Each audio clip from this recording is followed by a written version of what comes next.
It's time for today's travel and cruise industry news. With the latest from travel and cruises around the world, here's your host, Chillie Falls. Good morning and welcome to Travel and Cruise Industry News on this Wednesday, November the 16th, 2022. Coming to you from Bedford County, Virginia, back home in the studio without a nutty day today. My apologies yesterday for changing horses in the middle of the stream. I told you guys I was going to pre-record the show and then decided to go live with it at about 9 o'clock. So a couple people did see that and popped in. I know a couple of you went looking for it at 11 and it was already there. I mean, so that worked out okay for y'all. Actually, I wouldn't mind knowing what you think about the show being at 9 o'clock live. I'm not planning a change, folks. I just want to see what you guys thought of that as opposed to 11 o'clock. So, I don't know. I'm looking at all sorts of options right now. Anyway, today, got a couple big stories. Royal Caribbean, they just signed a massive deal with PortMiami. Galveston set to reach new heights, and construction begins on American Liberty. And boy, have I got an idea about that. We're going to talk about that this morning. That and more live here at 11 o'clock.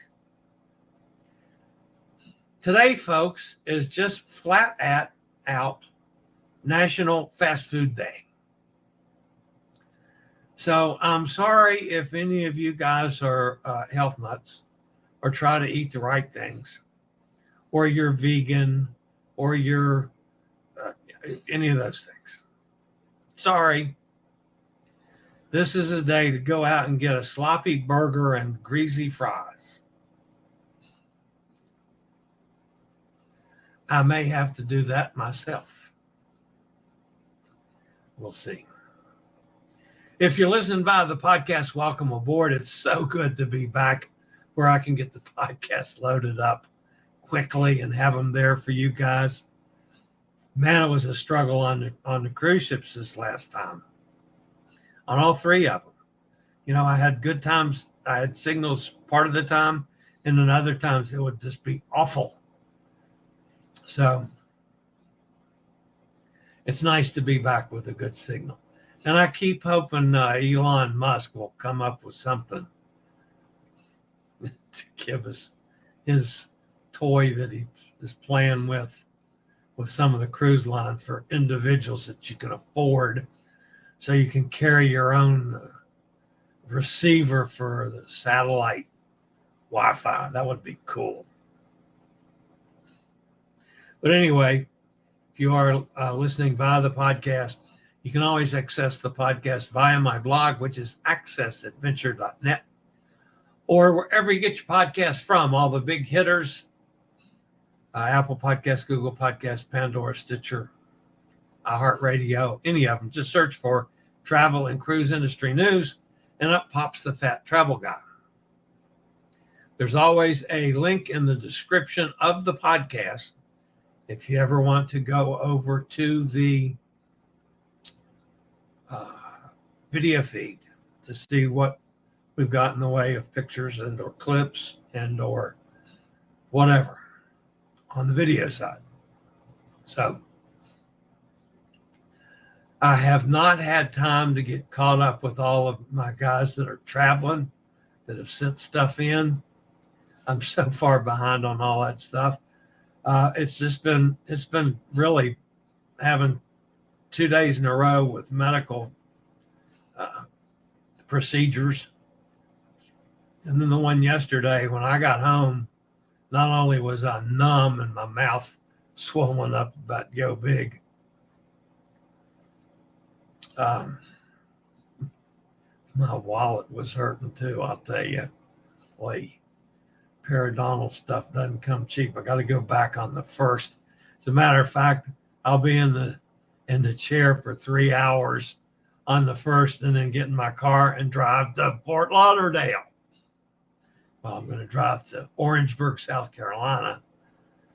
So I may be a little later than normal getting in there, and then on to Fort Lauderdale on the 2nd, and get on the New Staten Dam on the 3rd. Most of you know that I'm going to be on the MSC Seashore inaugural cruise on December the 11th. I have found out in no uncertain terms how MSC is getting some of their money back from the bargains we've been getting. Because on the Seascape, things like the drink package is ridiculously expensive. You know, I normally get my Wi-Fi. Now, the Wi-Fi was okay. It was $100 for the 7 nights. So that's not bad. My Diet Coke package, which normally I get a Diet Coke package so I can drink all the Diet Coke I want. And then when I get adult beverages, I pay for them. You know, it goes on my account. And that works out relatively well for me. How about a Diet Coke package for the week's $188? I said, what? I mean, there's all kinds of other stuff you can get, but I don't, you know, Diet Coke's all I drink in that. Maybe a little water. You know, I'm not the guy to go have cappuccino and stuff like that. Or flavored waters. I don't do that. I just do water. Plain old water. I don't even mind it out of a tap. $188. With the lower drink package, it's only $266. So that's only $80 more. What's that, about $11 a day, $12 a day to step it up to alcohol? I haven't bought it yet. I'm contemplating. I normally don't spend that much, anywhere near that much. Well, on the cruise before that, on to Holland America, my Diet Coke package was $66.08.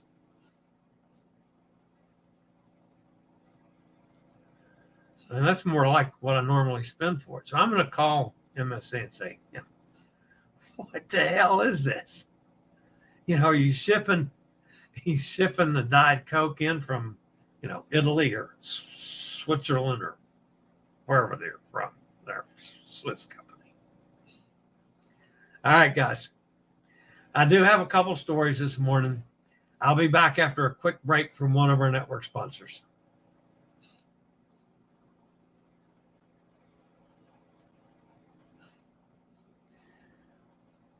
All right, guys, this is kind of a Royal Caribbean sort of a day this morning.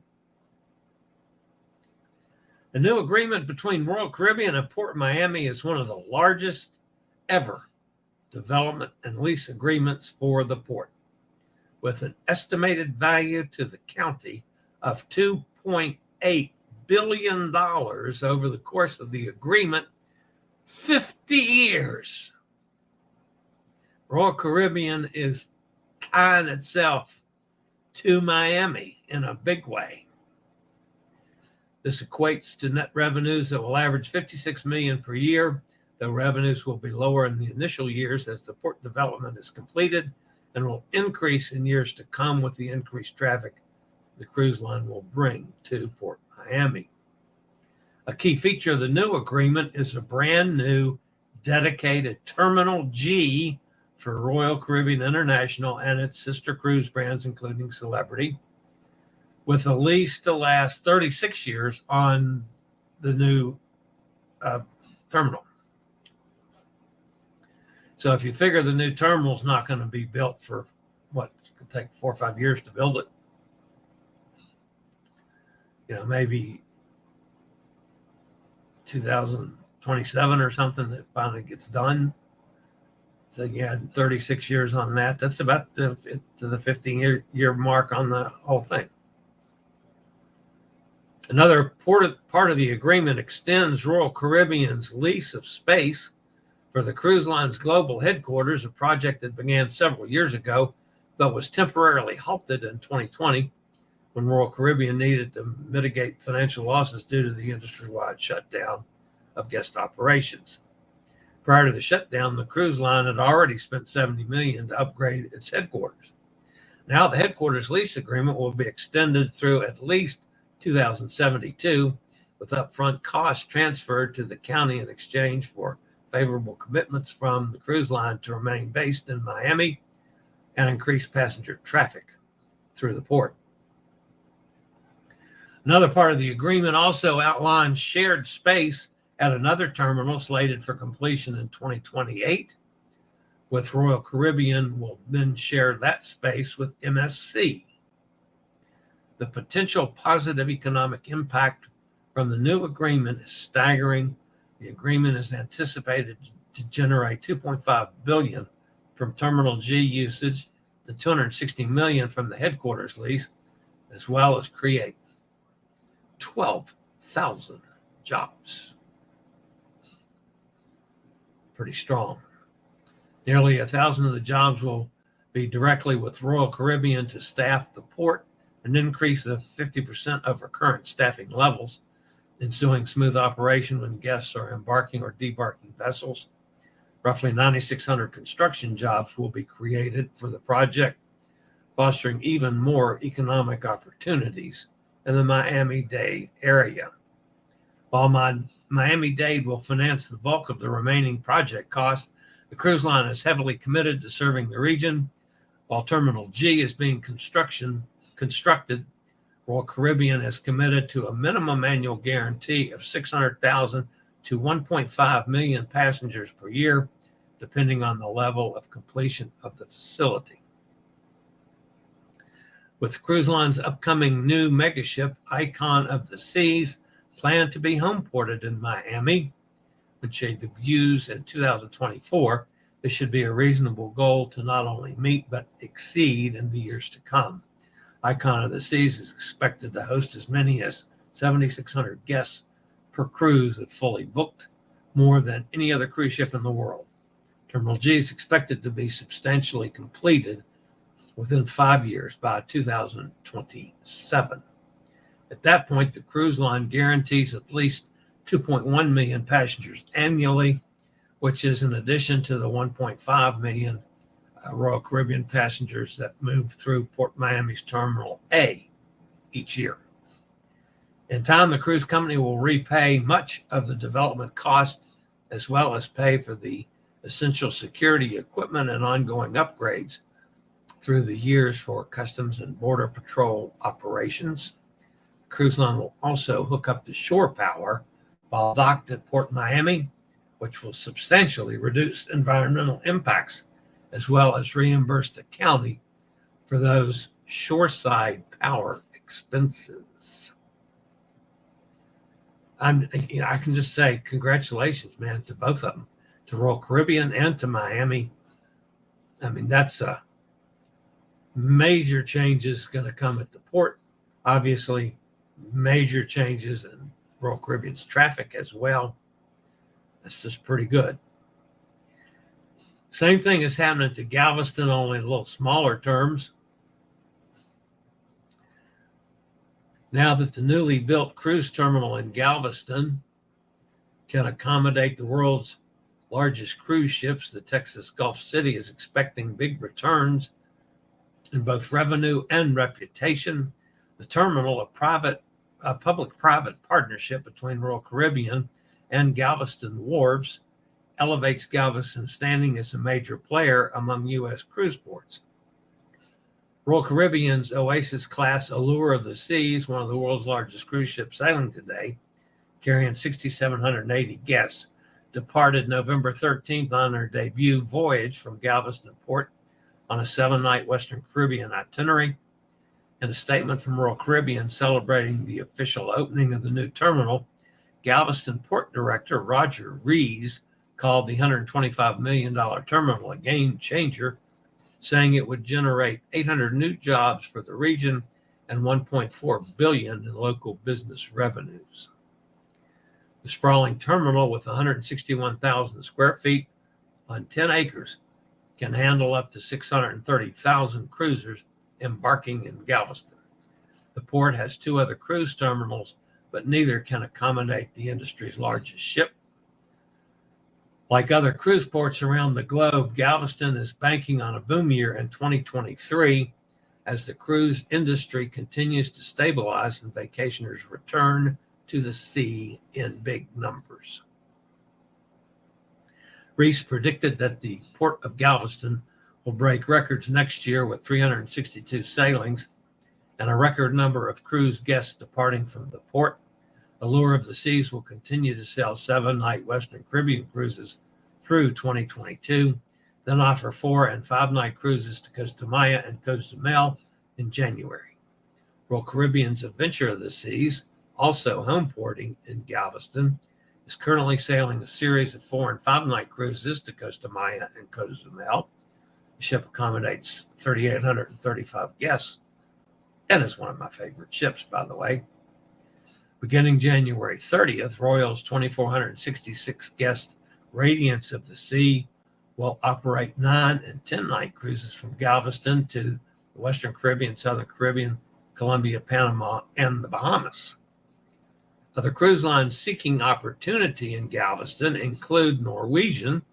Its new Prima 3,215 guest ship operated 2 sailings after its debut in October and will return to home port in Galveston for the winter 2023 and 2024 season.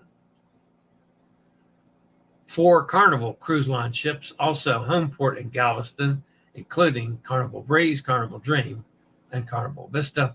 Carnival Jubilee will sail from the port next year.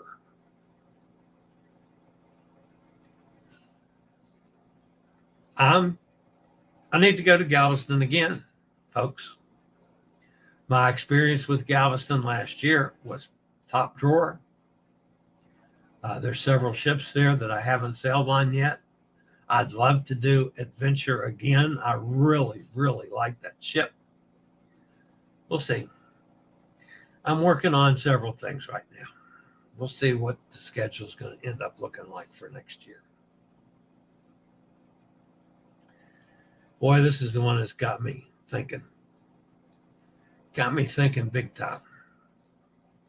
Construction has officially begun on American Cruise Line's latest coastal ship, the American Liberty, which will be the 3rd new coastal cat in the line's Project Blue series.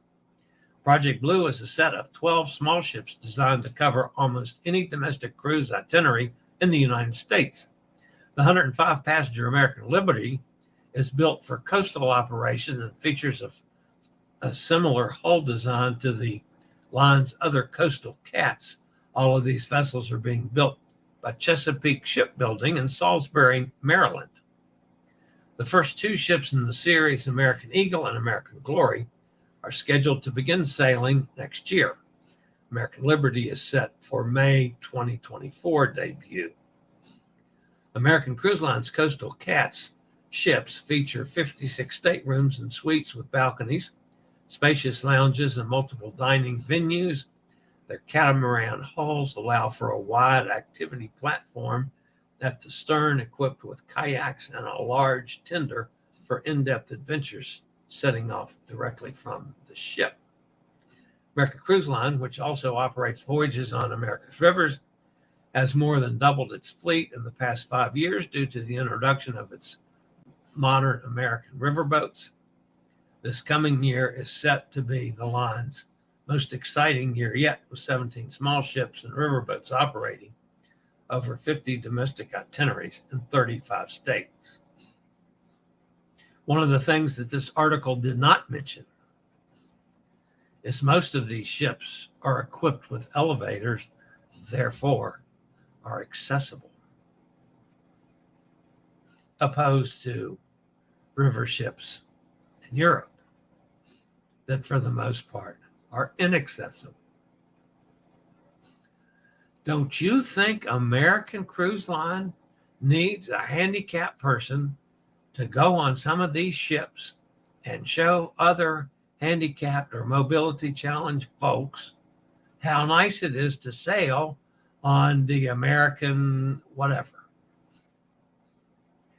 I think that would be a marvelous idea for them.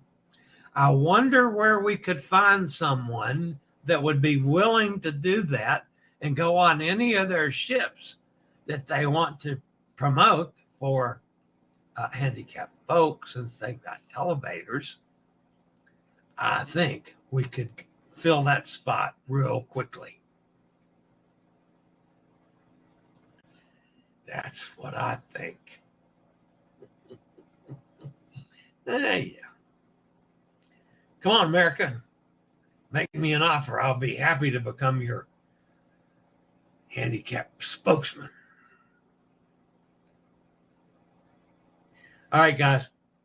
That's it on news. Well, not a lot of news today, but it was pretty important news. So let's go over and see who's in the chat room. Hot Air Tom is with us. Mike's here. Hi, Mike. Sonny's with us down in Mississippi. Katie's with us. Morning, Katie. Lizzie Lou is with us. Lizzie, did you pay an outrageous amount for drink packages on the MSCs over there? Man, the last 3 I did, the drinks packages were dirt cheap. I about choked this morning when I saw $188 for Diet Cokes. Holy cow. It has to be a mistake. Honest. It can't possibly be that high. So if it's that high for just the extra $80, I might as well go and get the booze, even if it is the cheap booze and not the good booze. I mean, I'm sure I can find something in the bourbon that I can stomach if I can. I mean, I'm not going to jump up to double in that to get the good stuff. We'll see. Of course, everybody's talking back and forth. Mike says 9 a.m. is 2 p.m. here. That's fine. Thanks, Mike. Yeah, I realize for you guys over there, it won't make much difference. It might make some difference to the guys over here that sleep in, like Hot Air Tom or Cindy. Hi, Cindy. Morning, all. Work has been nuts since I've been back. Yeah, things been nuts here since I've been back too. Only mine's not working. Damn doctors. Still got one big one to go next week, folks. That's the oncologist. It's the Tuesday, I think, afternoon. I'll get the Lupron injection. They'll retest my PSA to see if this $11,000 a month crap is still working like it's supposed to. I hope. I think a cool hat with a sat dish would look good on Chillie for SpaceX internet. Hell, if it works, I'll wear a hat. I'll be happy to walk around as a terminal. Ride around as a terminal. I'm not walking. Like the old propeller hats, yeah.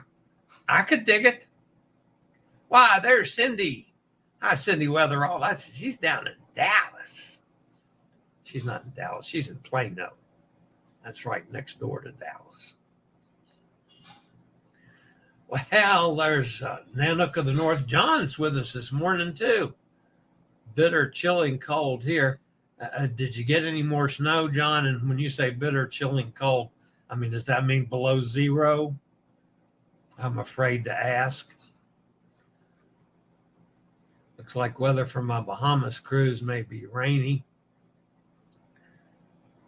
It never rains in the Bahamas, Katie. Don't you know that?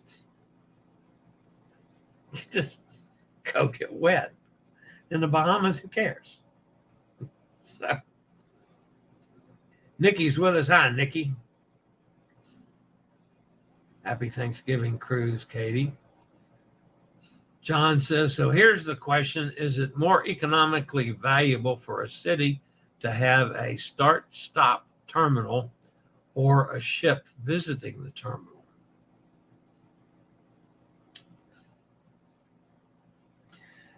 Just on the surface, without thinking too seriously about it, John, my opinion would be you need a start-stop terminal as opposed to just a visit. A visit, everybody deplanes, but when you embark and disembark, everybody comes and goes. If you're visiting, not everybody gets off the ship. If you come and go, you might also have a little revenue from business from people that drop people off, revenue from parking, revenue to vendors like Uber and cabbies and buses. Oh, yeah. Definitely, it would be better to have a PortMiami than a port that you just go in as a visitor. Katie says 77 there. Very nice. It was back in the 20s here again last night.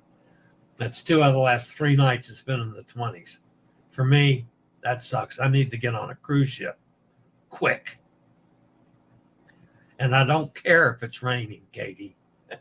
I got to get back on a boat and away from this 20-degree crap. Sonny says, Katie, have fun and bon voyage. Thanksgiving on a cruise will be nice. Yeah, I talked to Amanda the other day. She's one of her friends is also in a similar situation for Thanksgiving, so we'll probably be 3 of us. But nobody's made plans as to where we're going. I mean, I don't care. I would prefer going someplace that has turkey, but I don't know what Amanda and Andy are going to decide on that. I don't care. I'm not going to cook it one way or the other. So Cindy tells Katie to enjoy also. Rich is with us. Good morning, Rich. Chillie, are there any U.S. ports that you feel are being underused by major cruise companies? Ooh, that's a good question. All right, let's just let's talk. The New York ports, which inclusive in that are both New York City ports and Bayonne, I think they could do a lot more out of those. Norfolk looks like we're going to finally get some more traction. I've never sailed out of Charleston. I don't know how the facilities are, but that's one that's not used at all, hardly. One ship. Obviously, Port Canaveral, Fort Lauderdale, and Miami are busy. They have to do things like Miami's doing a major expansion to sustain and add on to that. Galveston, I think it's terrific the direction Galveston's going. You can increase the ships that come and go from Galveston. But one of the problems is you have a lack of flexibility on your destinations. Almost all of them go Western Caribbean because that's the shortest place. Now, if they would start offering more Southern Caribbean or even Eastern Caribbean out of, longer cruises out of Galveston, yeah, I could see that. The other ports on the East Coast, like Boston, that can only be used certain months out of the year because of the weather. I realize New York can only be used certain months out of the year as well. I've not sailed out of Baltimore. I don't know how their facilities are. That's another one that I want to do. I want to do both Norfolk and Baltimore, just so I can see what the terminals are like. Los Angeles can handle more ships, They've got the space for it. But there again, you're somewhat hampered on destinations unless you get into longer cruises. You get to more Hawaii cruises, or you get cruises that go someplace other than the big three and the Mexican Riviera. And Puerto Vallarta, Mazatlan, and Cabo are three great stops. That's where the majority of cruises from both San Diego and Los Angeles go. I've not sailed out of San Francisco or San Diego, so I can't comment on either one of those. I would imagine that's like Los Angeles. They can handle more ships, but you got to come up with some differing options on where they go. Me, I don't care where it goes. I don't mind that I'm going back to someplace I've been a bazillion times. I just want to be on a ship. Most people aren't like that. I would love for any of the cruises, including out of the West Coast, to do more Panama Canal, going further down the coast, the West Coast of Central and even into the northern part of South America. I don't know what the time limits would be on how long they'd have to be to encompass that. I think that would be an interesting thing to investigate. The same token from the Galvestons, and even Tampa was a great little port, but it's hampered by the bridge. So you can only get a certain size ship can go under that bridge.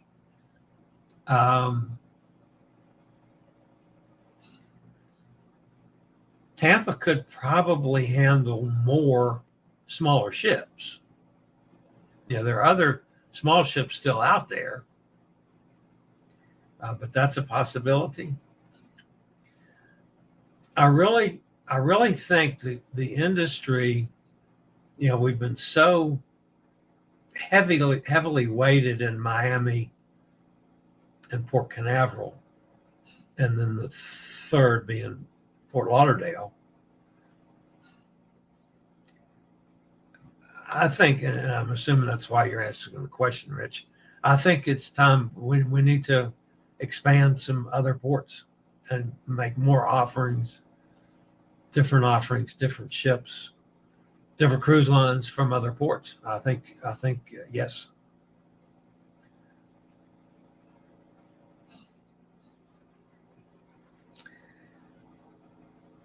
I'd love to see. Wow. I mean, there are places where like Norwegian doesn't go. Places that MSC doesn't go. Yeah, I could see some expansion on a lot of them. Carnival's everywhere. Royal Caribbean is most places. Yeah, I can see that. I'd like to be involved with expanding at some of the other ports. That could be fun. I thought there was a U.S. law preventing purely coastal American cruises. How are the cats getting around this one, or has the law been repealed? No, the law hasn't been repealed, but these are American-made ships.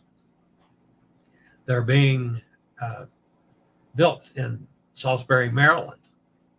So that puts them in a whole different classification. So they can do things they can sail without having to go to another country, because they're not flying foreign flags. They're flying U.S. flags.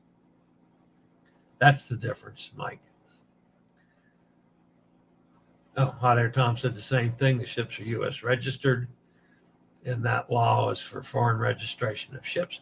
There's Kenneth up in Pennsylvania. He's another one, the Nanook of the North person. Maybe not as bad as John up there in Minnesota, but bad enough. Are you going to beat your 19 cruises in 1 year next year? I don't know yet. I'd like to. But that depends on how a couple things fall, Kenneth. Obviously, we're actively looking for some sponsorship deals from a number of different standpoints. Yeah, if I can hook up with a couple cruise lines to sponsor individual cruises, even, sure. We're going after some rather much more aggressive marketing than I've ever done. So we're looking for that possibility. Thus far, I've mentioned, of course, that Scoot Around and their parent company, which manufactures wheelchairs, powered wheelchairs, are going to be a partial sponsor for the next 3 cruises. No money coming my way, but less money going out. Let's put it that way. So if I can come up with the right kind of packages for some of these guys, yeah, a company like American. I mean, I say that kind of tongue in cheek, but yeah, I think that would be fantastic. And I'd go anywhere they want to. I'll do all of their ships. Put me on them for however long the cruises are, and I'll be happy to represent them to the accessible community and everybody else. If I can do an American Cruise Line cruise, so can you.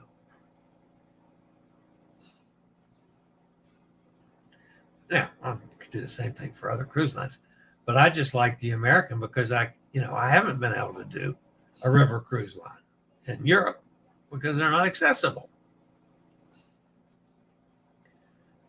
Wind chill is 27 up there. Yeah, it was probably in that vicinity here this morning too. We have room on our January cruise. Right now, the first cruise I have booked next year is the Vloggers Cruise, the end of January. And again, I'm holding back on booking some other things. I mean, I even have an offer on the table for a casino cruise, a freebie. Although it's with Carnival, and I don't like the way they offer them to players. But I haven't acted on that yet because they also not only charge you for taxes and port charges, but they charge you for a deposit. Well, the deposit on the free cruise is the same thing as paying for the cruise.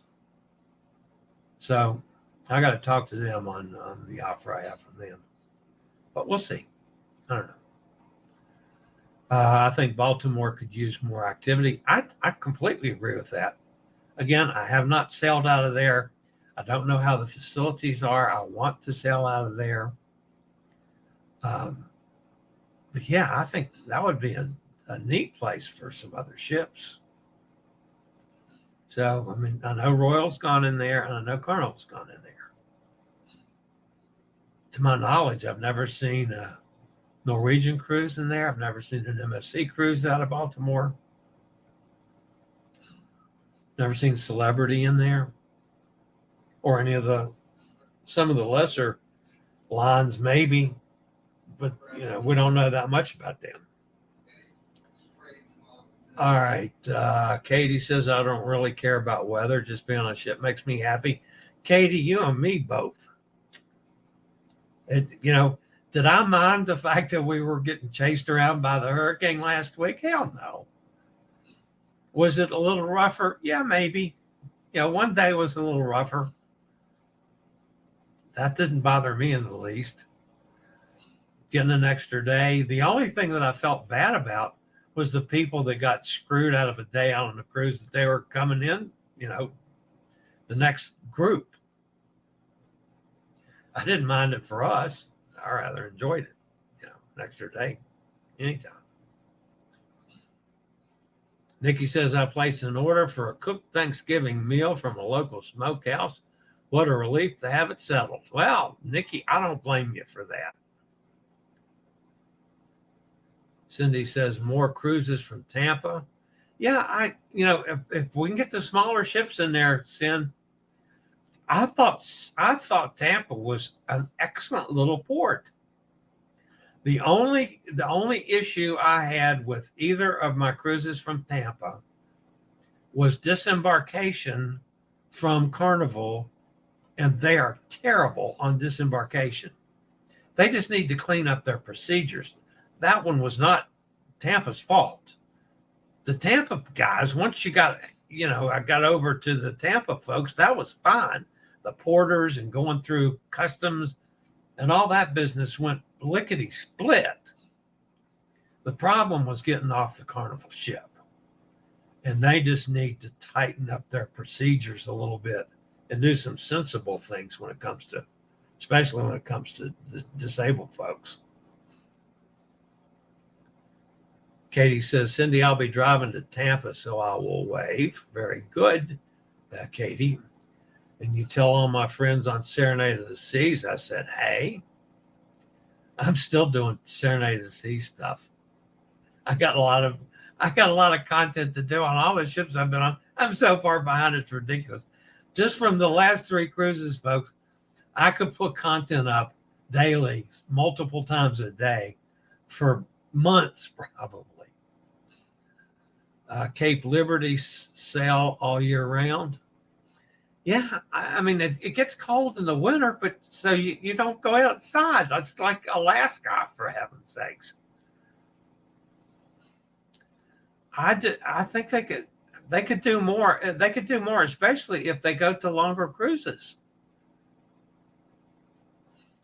And I mean, obviously, you got to have the market share to get that. You got to have people that'll pay for doing 10 days, 14 days, whatever. And maybe that's the cutoff. The 7-day cruise is the one that everybody will pay for, and they not as many go for the longer ones. I don't know. Mike says, thanks for clarifying the law, Tom. Yep, absolutely. Tom, we could put a mock-up of a satellite dish on his scooter, even have it turning around looking for a signal.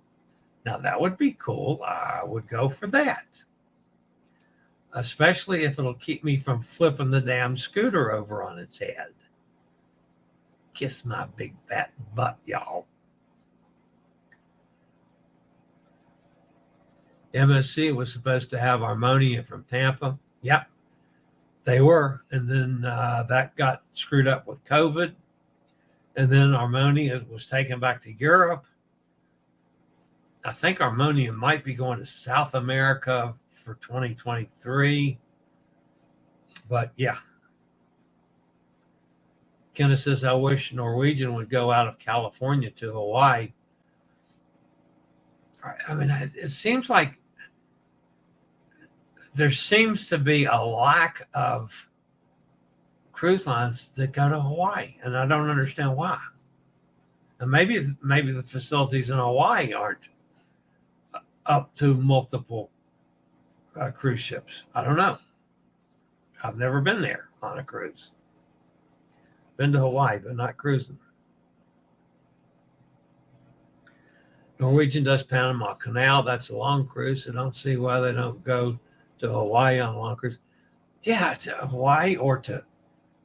I'm seriously looking at some of the South American cruises. I just want to do one. I want to circumnavigate South America. I think that would be a fantastic, and I don't care if it takes, 47 or 74, how many ever days it is. Of course, I'd do a world cruise too. Not thinking twice. I might have to set aside a few extra pennies to do laundry because I'm not going to travel with 95 suitcases and stuff like some people do. If it can fit in my one suitcase, fine. If it doesn't, it ain't going. Yeah. a couple pair of long pants and plenty of shorts. That's what I like to do on a cruise. You know, something like, and that's it. So, all right, guys, that's going to wrap me up for today. As always, guys, I appreciate you being here. Let's see, what is today? Today's Wednesday. Yeah. So I'll be back tomorrow, same time, same channel. So you guys, as always, stay safe, stay healthy, think about cruising. Hopefully one day soon we'll all get together on the high seas and go to neat places in the world. For now, this is the old fat travel guy. See y'all tomorrow at 11 Eastern Standard Time. Have a great day, y'all. Later. I regularly post videos on all facets of the travel and cruise industry. So if you like to keep up with the latest in cruise ships, ports of call, cruises themselves, Chillie chats, and travel and cruise industry news, just hit the little subscribe button in the lower right-hand corner. Hit the bell notification so you'll be notified when a new video is up or we go live.